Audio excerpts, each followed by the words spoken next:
Hello students, welcome back to our channel Tejas Classes. A very good morning to all of you. I hope you are all doing very well. Friends, in today's session we are going to learn about the Vedic literature of Vedic age, which is considered as the most important topic for all your competitive examinations. This is the part 2 of Vedic age. In the part 1, we have learnt about the early phase of Vedic civilization and iron invention. Today we are going to learn about the Vedic literature, which is the main source for Vedic civilization. So before starting our session, please join our WhatsApp group and Telegram channel where you can find numerous quizzes and PDF materials of related topics which will be useful for your upcoming exams. And also, if you are watching our YouTube channel for the first time, please subscribe our channel as well as like and share our channel. So please support us for posting more and more videos which will be very useful for your exams. Before learning in detail about the Vedic literature, first of all quickly revise and understand about the major classification of our Indian history. Indian history is basically classified into three parts. The first one is the ancient history, then the medieval and then the modern history, and the related time periods also given here. And in the ancient history also sub classified into different parts. The first one is the prehistory and Harappan civilization from 2 million BC to 1500 BC, and comes the Vedic age, then after Mahajanpadas, and after that Mauryan and later Maurya period, and finally Gupta and post Gupta period. So till now we have completed the prehistory and Harappan civilization. That is, we have learnt about the different stone ages, the bronze age and the Indus Valley civilization growth and decline. Immediately after the decline of Indus Valley civilization, we enter into the Vedic age. We have also seen the early phase of Vedic age and the Aryan invention, how did the Aryans have come to India and how they have lived. Now after this there comes the later Vedic phase, but in between I want you people to understand clearly about the Vedic literature, which is the source for your Vedic civilization. So we have briefly discussed about the Vedic literature in the part 1 video. Now we'll clearly understand in depth about the what are the different things present in the Vedic literature and how many Vedas are there and what are the classifications. Okay. So Vedic age is primarily classified into two periods, right? The first one is the early Vedic period and the second one is the later Vedic period. The time span is from 1500 to 600 BCE. So, okay. So what is the main source for early Vedic period, guys? It is Rig Veda. Rig Veda is the primary source for early Vedic period. And for the later Vedic period, the other Vedas, that is Yajur Veda, Sama Veda, Atharva Veda, these will come into effect. And also we have major epics like Ramayana and Mahabharata. So this is the Vedic age time period and classification.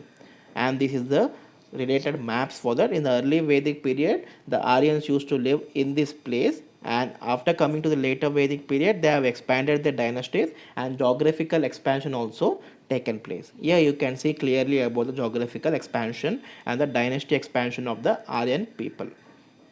Now, source of Vedic age. So Vedic literature and what are Vedas? Can anyone please tell me what are the Vedas? If you know the answer, please mention in the comment section. The best answer and the first whoever gives the answer, there will be a surprise gift from the Tejas classes. Yeah, let me tell you. See, Vedas are the large bodies of religious texts and is composed of Vedic Sanskrit and originated in ancient India.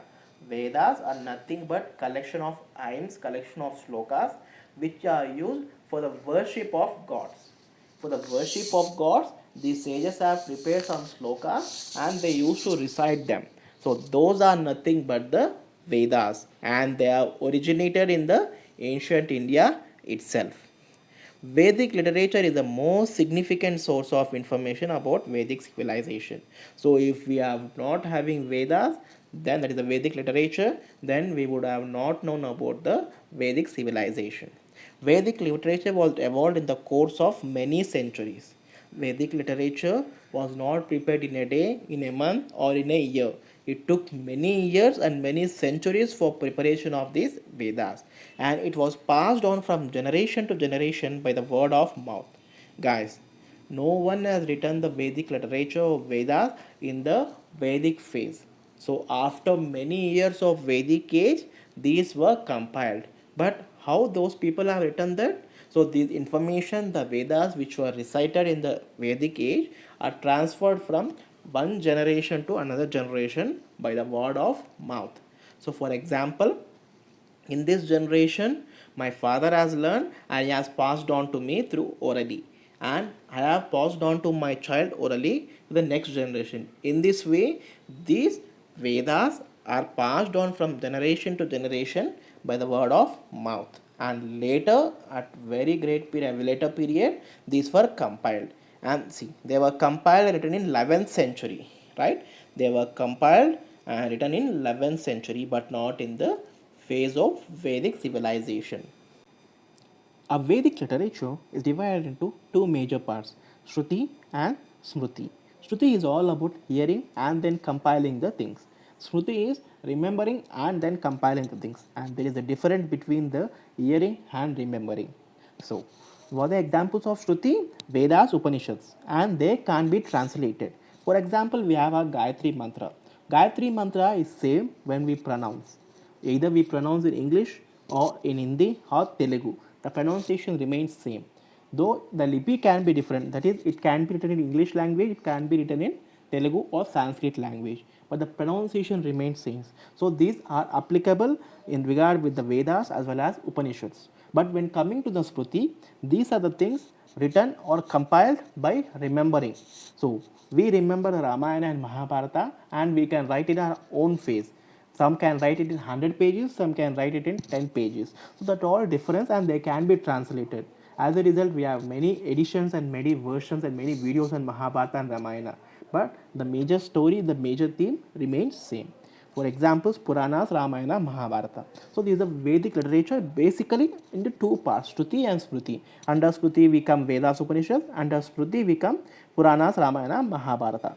And now comes the Rig Veda, which is the oldest religious text in the ancient history and as well as the Indian subcontinent.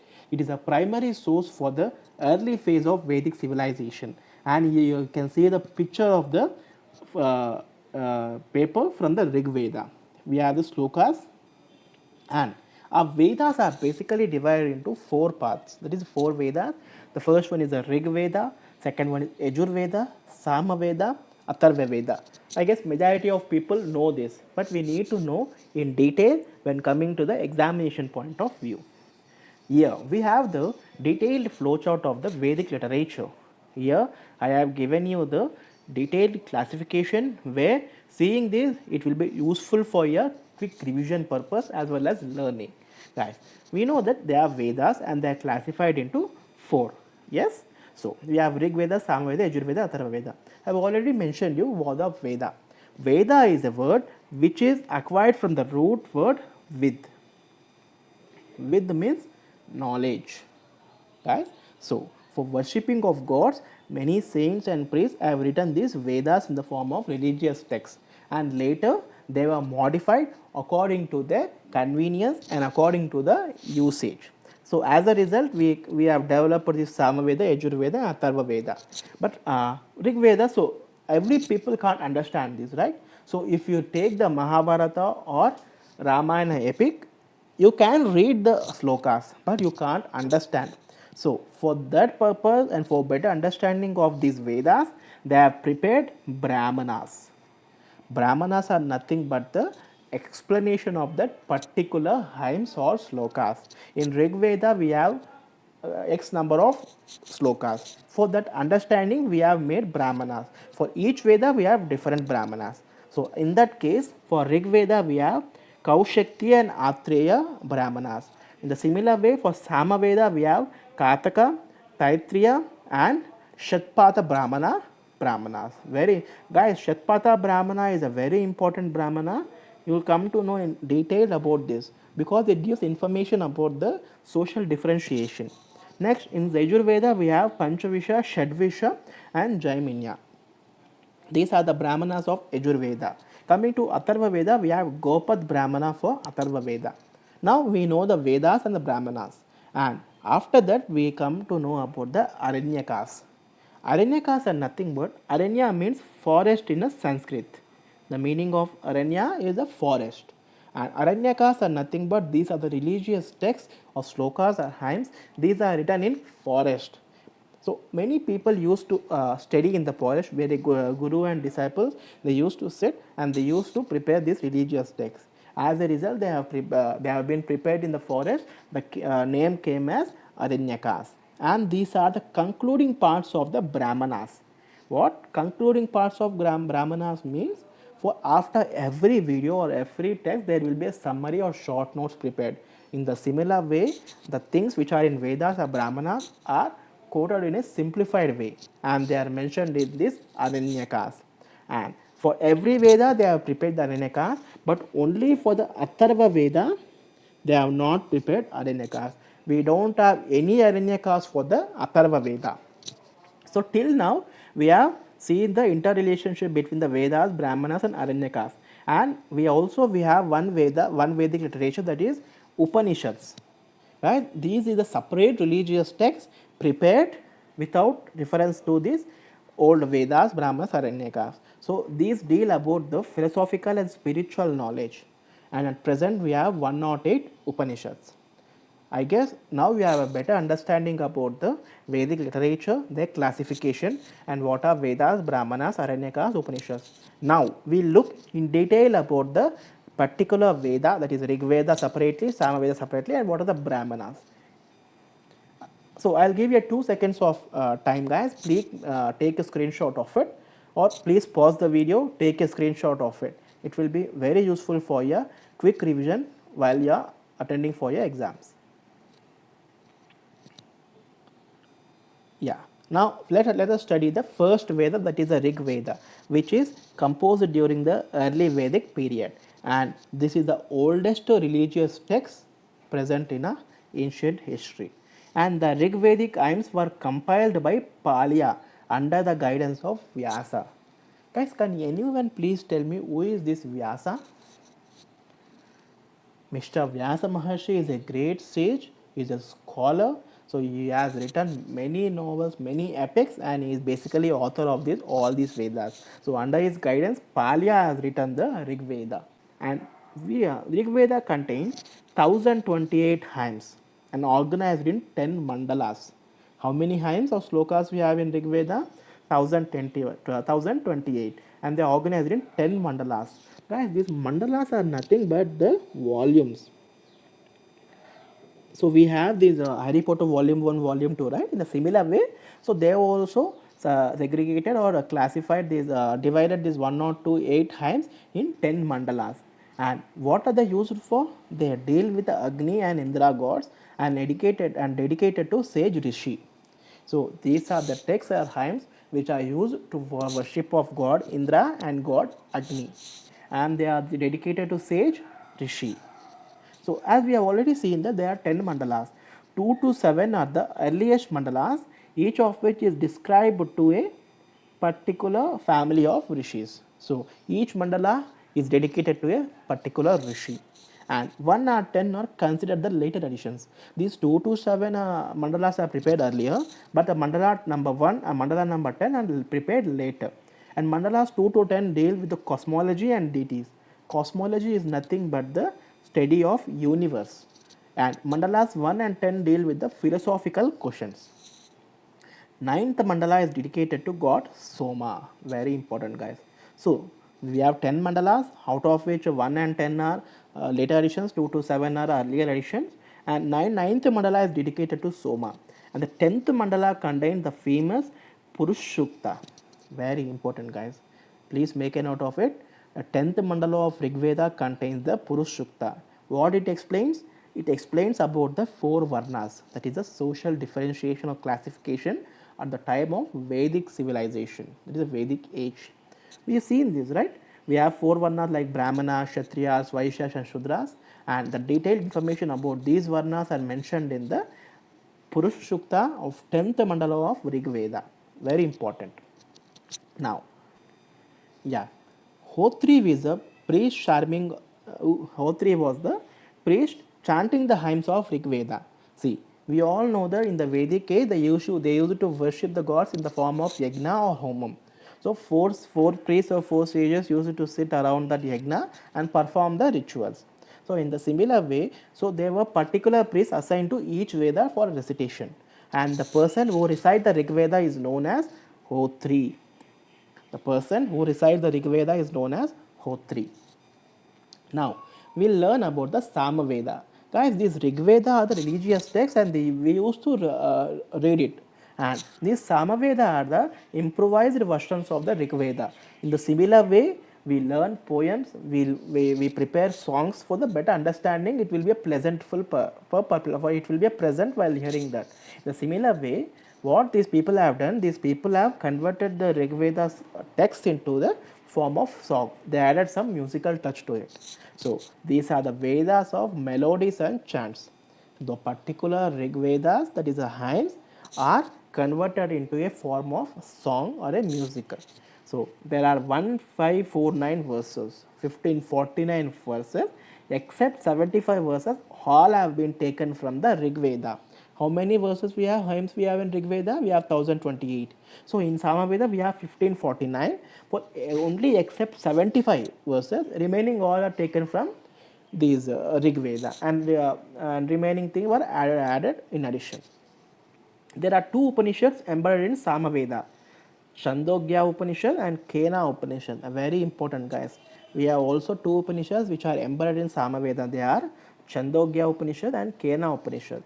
These are considered as a root of the Indian classical music and dance, and these are the store of the melodious chants. Guys, where we have got the music, where it started, the Indian music or any music, where it started from the Samaveda, because this is the initial point where they have initiated for musical orientation. They have modified the Rig Veda hymns into a musical form. So this is the root of Indian classical music and dance. There are three recessions of the texts of the Samaveda. Recessions are nothing but the modified versions, right? Editions. We have, right? We have a books like 8th edition, 9th edition. In a similar way, the modified versions of the Samaveda, we have three modified editions. They are known as Kautuma, Ranayana, and Jaimanya. So these are the modified versions of Samaveda. And Samaveda is basically categorized into two parts. Part 1 includes a melodies called Gana. The melody part is known as Gana. And the part 2 includes 3 verses book called Ashika. Achika. Okay. I guess you people are not seeing this. I'll write it here.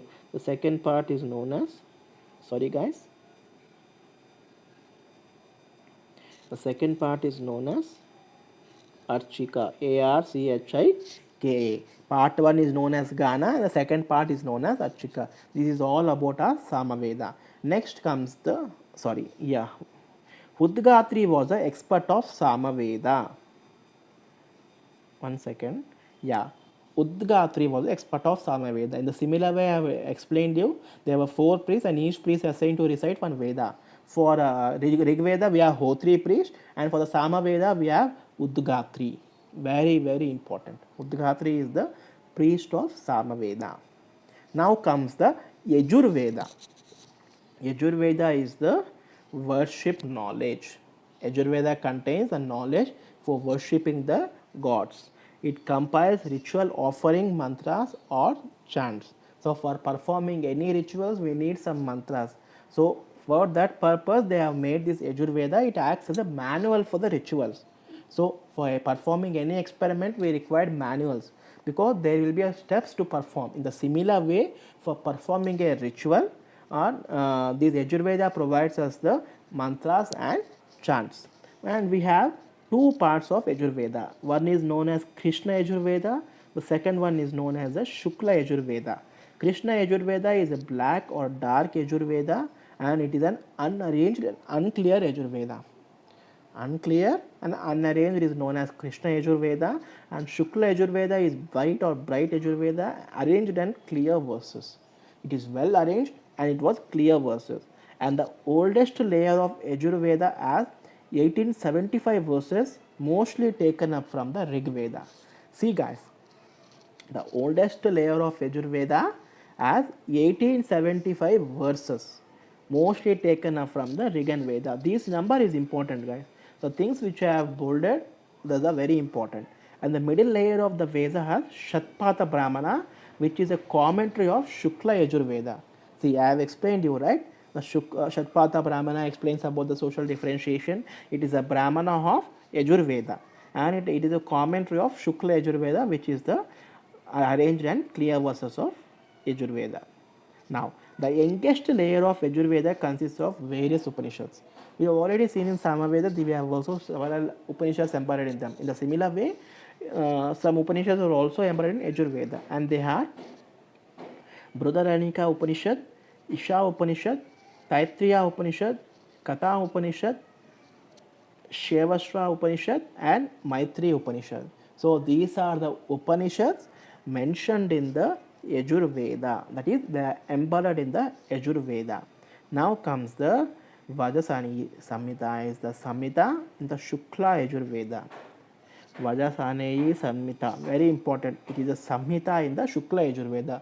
You might come across a doubt. Sir, what is this Samhita? Where does it come from? Samhita is nothing but the collection of texts. Samhita is nothing but the collection of texts. So we have various slokas, hymns in the each Veda. For example, let us take the Rig Veda. We have 1028 hymns, and these 1028 with the explanation they all combined, and we'll make it as a Rig Veda Samhita. Samhita is nothing but the collection. So, Vajasaneyi Samhita is a Samhita in the Shukla Yajurveda. Samhita is nothing but the collection of Samhita. We can call it this as Rig Veda as Rig Veda Samhita also, Yajurveda as Yajurveda Samhita also. These are nothing but a collection. Now, there are 4 surviving recessions of the Krishna Yajurveda. What is the surviving recessions of Krishna Yajurveda? I have said you recessions means the advanced versions or modified editions, and surviving means though they have prepared many editions, but the editions which are available till now are only 4, and they are Taittiriya Samhita, Maitrayani Samhita, Kada Samhita, and Kapisthala Samhita. These are the modified versions of Yajurveda. You might face difficulty in remembering all these, I know, but at one shot you will not be able to understand all this. You need to practice, you need to revise continuously 4 to 5 times, so that you'll be get habituated to that.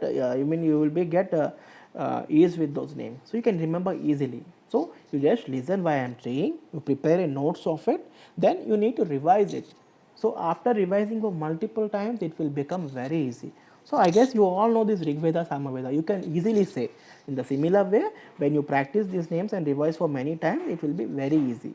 And that's the reason I prepared such a short thing. So you can take a screenshots of all this, and it has prepared in a very short manner, so that reading has become very easy. You need not read a multiple pages long books. Okay, so this is very simple. If you learn this, if you concentrate on these slides which I have showing you, this is more than enough. 85 to 95% are questions coming from these slides only. I prepared in such a way that I have referred many books, many previous old papers, and many YouTube videos also. So I have taken all the important things which according to the focus on your exams, I have prepared this. So this is very important, and please don't miss anything from this. And Advaryu was experts of the knowledge of Yajurveda. So we have seen the O3 for Rigveda, right? In the similar way, for Yajurveda we have Advaryu. He is an expert in the knowledge of Yajurveda. Now comes the Atharva Veda, the final Veda of Vedas. It is the Veda of magical formulas. See, Veda of magical formulas is Atharva Veda. Why it is called a Veda of magical formulas? Because it contains certain hymns which will be useful for get relief from diseases. In the olden times, we also know that they'll recite some sloka or they recite some mantra for the snake bite. Immediately, it will be getting cured. So the things they recite are from the Atharva Veda, and the daily procedures of life are very well enumerated in this Veda. Many of people will know that the Surya Namaskara, and will recite some slokas early in the morning while going to the bed or while performing any puja. So these are the things which are taken from Atharva Veda, which will helpful for our daily procedures. and contain magical hymns to get relief from diseases. How many hymns or suktas it contain? It contains 730 hymns or suktas. 6,000 mantras and 20 books. We have 20 books for Atharva Vedas. It consists of 6,000 mantras and 730 hymns. And Paipilada and Sunakya are the two surviving decisions of Atharva Veda. See guys, these also have modified editions. What are they? Papillada and Sunakya. It includes three primary Upanishads. It also contains Upanishads. Mundaka Upanishad, Mandukya Upanishad, Prashna Upanishad. What? Mundaka Upanishad, Mandukya Upanishad, Prashna Upanishad. Guys, out of these three, one Upanishad is very famous and it is responsible for our national emblem. What is our national emblem? Guys, please mention in the comment section. What is our national emblem? Yeah, so the national emblem has been extracted from these Atharva Vedas, one of the Upanishad. I'll explain you which Upanishad is that. See, unlike Sama Veda, where hymns are borrowed from Rig Veda, hymns of Atharva Veda are unique, expected few. See, we have all seen that the Vedas remaining the Sama Veda, Yajur Veda, these are extracted from the Rig Veda. But coming to Atharva Veda, only a few content was extracted from Rig Veda and the remaining content was unique. It was prepared fresh. The Veda contains hymns of many, which are charms and magical spells which are meant to be pronounced by the person who seeks some benefit. See, if I need to get relief from something, I need to get cured, I need some benefit, so I need to recite that particular thing, or more often by a sorcerer who would say it on his behalf. See, if I got a snake bite, I can't recite the mantra, so one of my friend, one of my relative will recite it. That is nothing but sorcerer. So this is the Atharva Veda, Vedas of magical formulas which are used to cure some diseases, which are used to solve many problems which we face in a daily life. Sorry, yeah. So Indian medicinal science, that is Ayurveda, is as its origin from Atharva Veda. Guys, see, we have many advanced medicine facilities and technology nowadays, but where it actually started? Many people say that we have the traditional medical thing, that is Ayurveda, but where actually Ayurveda has gained knowledge from the Atharva Veda. Atharva Veda is the root of this Ayurveda. So very, very, very important. Now comes the Brahmanas. I have already told you these are the things which help you for the clear understanding of the Vedas. Prose texts that explain the hymns in the Vedas and explaining the symbolism and meaning of the Samhitas. So they used to explain with those symbols and the meaning of the Samhitas. I have already told you the collection of texts, collection of Vedas or hymns are known as Samhitas. Expounds scientific knowledge of the Vedic period, including observational astronomy and particularly in relation to altar construction or geometry. We all know that in the olden days people used to tell the time using the position of the sun or moon. That is nothing but the observational astronomy. They used to observe the universe, they used to observe the space and decide the time. And even the constructions directions are also based on this thing, and these brahmanas used to help in such matters. Some Brahmanas also contain mystical and philosophical material that constitutes Aranyakas and Upanishads. So I already told you some Upanishads are also embedded in these Vedas. So these Brahmanas also focus on that and give the clear understanding of that particular thing. Each Veda has one or more of its Brahmanas, and each Brahmana is generally associated with a particular Shakla or Vedic school. Shaka, sorry guys. It's a particular Shaka or Vedic school. See, each Veda has Brahmana. I've already showed you in the flow chart. Okay, Rig Veda has some 2 or 3 Brahmanas, and each Brahmana is generally associated with a particular Shaka or Vedic school. Shaka is nothing but a place, Shaka is nothing but a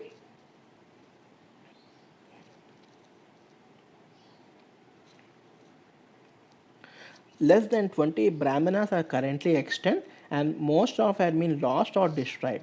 Okay, so we have many Brahmanas, that is explanation things, but currently they are only less than 20. The oldest Brahmana is dated about 900 BCE. So the Brahmana which is written in 900 BCE, it is considered as the oldest, and the youngest one is around 700 BCE. Around 700 BCE we have the youngest Brahmana. Now comes the Upanishads, the last phase of Vedic literature. The last phase of Vedic literature means the Upanishads are compiled at the last phase, at the ending of the Vedic age. And Upanishads, what is the meaning of this Upanishad, guys? Upanishad is nothing but sitting nearby. Upanishads is nothing but sitting nearby. So all the gurus used to teach their disciples or shishyas, so making them to sit near to him. So he used to recite them. So knowledge which acquired by sitting near to him is known as Upanishads, and it was compiled in the last phase of Vedic age, and it deals with metaphysics, that is philosophy. It deals with philosophy. It is also known as Vedanta because it was compiled at the end of Vedic age. Anta means end. So, end of Vedic age, it is known as Vedanta and contains subject about a matter about the soul, Brahmana and rebirth and theory of karmas. So it explains about our soul, it explains about the Brahmana, it will explain about our rebirth and what are the karmas. We'll do some things and what will be the respective karmas for that. It will explain all those things. And the concepts of Atman and Brahman are majority explained in Upanishads. Atman and Brahman, you all know this, right? They are explained very clearly in the Upanishads. And literal meaning of Upanishad is sit near the feet of. See, I have already explained you. Literal meaning is sit near the feet of Guru. Important Upanishads: Chandogya Upanishad, Aranyaka Upanishad, Kata Upanishad, Isha Upanishad, Prashna Upanishad, Mundaka Upanishad. These are very important Upanishads, guys. You don't need to go in detail about this particular Upanishad. You just remember the important name, the first one, the largest Upanishad, the youngest Upanishad. So like this. These are very more than enough. And there are how many Upanishads? 108 Upanishads. And out of 188 Upanishads, 13 are considered as the major ones. So out of 108, 13 are considered most important thing. The largest Upanishad is Brihadaranyaka Upanishad. Brihad Aranyaka Upanishad. Very, very important. And now you see, Satyameva Jayate is the national emblem. I have asked you a question, right? What is the national emblem? Satyameva Jayate. And where it is extracted from? It is extracted from Mundaka Upanishad. Mundaka Upanishad is embodied in which Veda? Yajurveda. Mundaka Upanishad is from Yajurveda.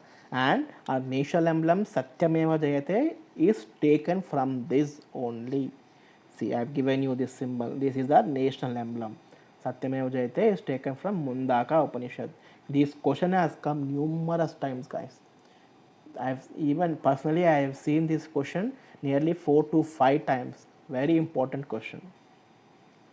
And finally comes the Aranyakas. What is meant by Aranya?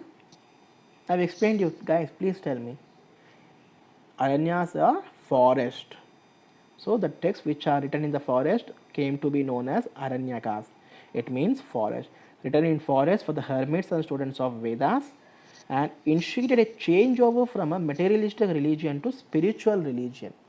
So it actually initiated from changing from materialistic religion to spiritual thing. Hence they formed a tradition that culminates in the Upanishads.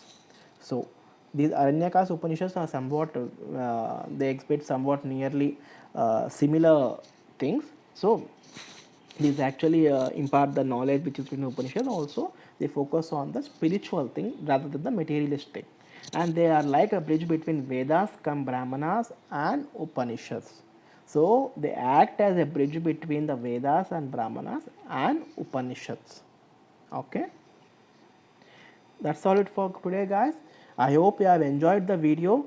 You have clearly seen the complete Vedas. I'll show you once again the Vedic literature classification. See, we have seen the Vedas, we have seen the Brahmanas, we have seen the Aranyakas, we have seen the Upanishads. In detail, we have studied about each and everything, and we have seen how many hymns are there in each particular Veda or each particular Brahmana, and we have also seen the their importance and their differences. So I have not explained the epics, that is a Mahabharata and Ramayana, guys. So it requires a separate lecture for that. I'll be explaining the Mahabharata and Ramayana in a separate videos. I'll prepare a Mahabharata video for one video for Mahabharata, one video for this Ramayana. Okay, so for present thing, for the ancient civilization, that is a Vedic age, it is more than enough. We have seen the early phase, now we have seen the Vedic literature and its importance. Next we'll be going into the later Vedic phase. So how the things have changed from a early phase to later phase, and immediately after Vedic phase we'll be entering into the Mahajanapadas, the Buddha period.